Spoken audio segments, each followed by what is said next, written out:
Assalamualaikum warahmatullahi wabarakatuh. Perkenalkan, nama saya Resti dengan stambuk A1P1 19088. Jurusan Pendidikan Geografi, Fakultas Keguruan dan Ilmu Pendidikan, Universitas Halu Oleo, Kendari, angkatan 2019. Di sini saya akan membahas materi tentang gempa bumi.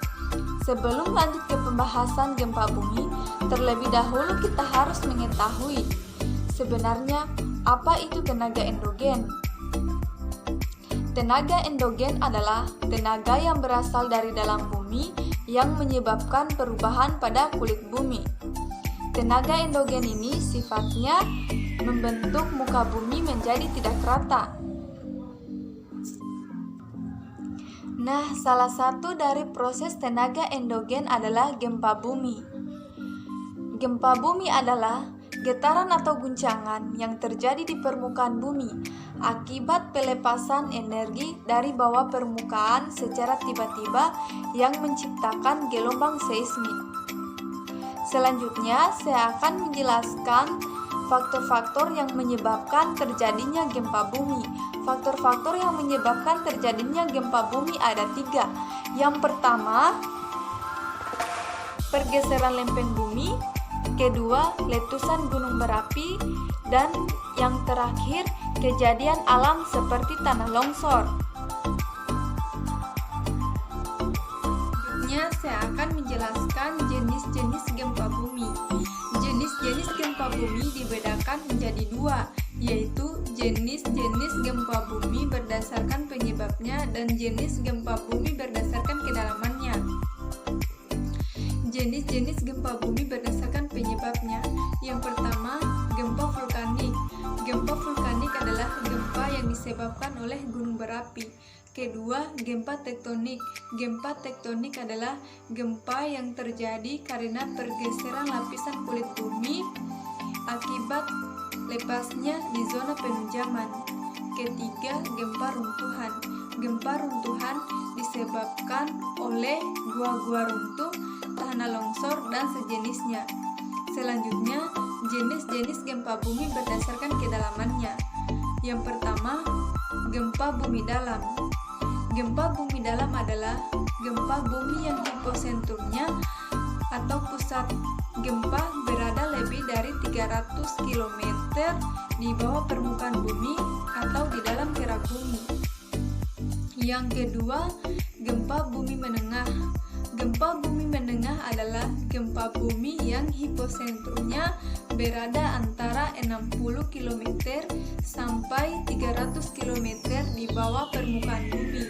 Yang ketiga, gempa bumi dangkal. Gempa bumi dangkal adalah gempa bumi yang hiposentrumnya berada kurang dari 300 km dari permukaan bumi. Untuk contohnya, saya mengambil gempa bumi yang terjadi di negara Haiti. Gempa bumi yang terjadi di negara Haiti pada tanggal 12 Januari 2010 yang tepatnya pukul 4 sore yang menjatuhkan korban 200.000 jiwa.